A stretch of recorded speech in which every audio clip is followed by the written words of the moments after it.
आजकल हम सब वर्ड गेम्स या दिमागी कसरत वाली पहेलियां सुलझाते रहते हैं। मतलब एक अच्छी चुनौती किसे पसंद नहीं है ना? खेल और पहेलियां सुलझाने का जो रोमांच होता है वो हर किसी को अपनी तरफ खींचता ही है। वैसे पहेलियां सुलझाने का ये मजा कोई आज की बात नहीं है।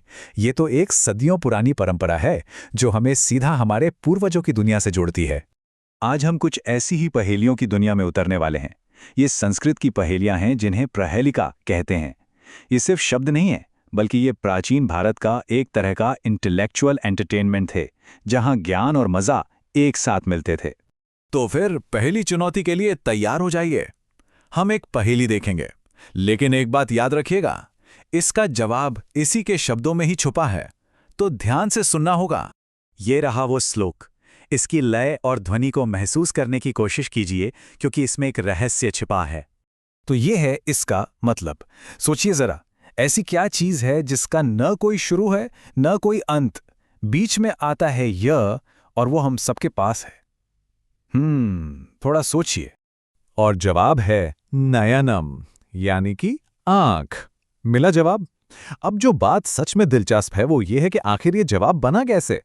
चलिए अब इस पहेली के पीछे का राज खोलते हैं। एक बार ये तरीका समझ में आ गया तो बाकी पहेलियां सुलझाना एकदम आसान हो जाएगा। देखिए ये कितना शानदार है। पहेली के जो सुराग हैं वही तो जवाब बना रहे हैं। पहला अक्षर है न, जिसका मतलब है नहीं। बीच में है य और अंत में है नम, जिसका मतलब भी है नहीं। बस इन ध्वनियों को एक साथ रखा और बन गया नयनम। तो ये है वो आसान सा तरीका। सुराग सुनो, सवाल ढूंढो और ध्वनियों को जोड़कर जवाब बना लो। अब हम अगली चुनौती के लिए पूरी तरह से तैयार हैं। चलिए अब थोड़ी रफ्तार बढ़ाते हैं। अभी अभी जो कुछ सीखा है उसे आजमाने का समय आ गया है। तैयार हैं? ये रही अगली पहेली। एक बार फिर इसकी ध्वनि और इसके शब्दों पर गौर कीजिएगा। अरे, ये तो और भी उलझाने वाला लग रहा है। फल के ऊपर पेड़ और पेड़ के ऊपर फल।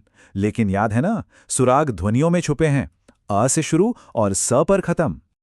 और जवाब है अनानास। देखिए ना, अनानास के ऊपर पत्तियों का जो ताज होता है वो एक छोटे पेड़ जैसा दिखता है, और फल खुद पेड़ के ऊपर ही उगता है। और हाँ, ये अ से शुरू होके स पर खत्म भी होता है ना कमाल। अच्छा, अब आती है आखिरी और सबसे मुश्किल पहेली। इस एक श्लोक में एक नहीं बल्कि तीन तीन सवाल छिपे हैं। तो ये है वो तीन सवाल।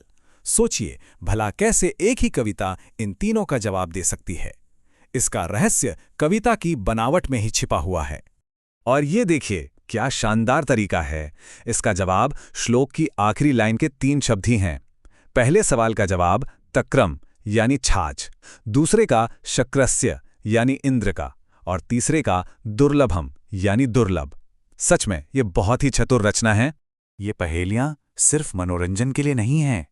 ये हमें दिखाती हैं कि संस्कृत भाषा कितनी लचीली और कितनी वर्सटाइल है। शब्दों का ये खेल दरअसल संस्कृत व्याकरण का एक बहुत ही जरूरी हिस्सा है। चलिए भाषा के इसी लचीलेपन को एक और उदाहरण से समझते हैं। भारतीय परंपरा में गुरु शिष्य का संबंध बहुत ही खास माना गया है, और संस्कृत भाषा इन संबंधों को बड़ी सटीकता से बताने के लिए अपने व्याकरण का इस्तेमाल करती है। अब जरा इस पर नजर डालिए। श्री राम के गुरु, ये कहने के कई तरीके हो सकते हैं। संस्कृत में शब्दों का क्रम बदला जा सकता है, जैसे गुरुहु रामस्य, या फिर रामस्य जैसे एक ही शब्द का इस्तेमाल हो सकता है जिसमें राम के का अर्थ पहले से ही मौजूद है। ये भाषा की वही सटीकता और वही लचीलापन है जो हमने उन पहेलियों में देखा था। तो बात यह है कि व्याकरण का एक खास नियम है जिसे कहते हैं षष्ठी विभक्ति। यही वो नियम है जो भाषा में इस तरह की चतुराई को मुमकिन बनाता है। ये राम के जैसे वाक्यांश को रामस्य जैसे एक शब्द में बदल देता है, जिससे भाषा में एक अद्भुत प्रवाह और संक्षिप्तता आती है। आखिर में ये पहेलियां हमें बस यही याद दिलाती हैं कि ज्ञान की खोज अपने आप में ही एक पुरस्कार है। इन दिमागी खेलों को खेलने और समझने से जो संतुष्टि मिलती है, असली जीत तो वही है।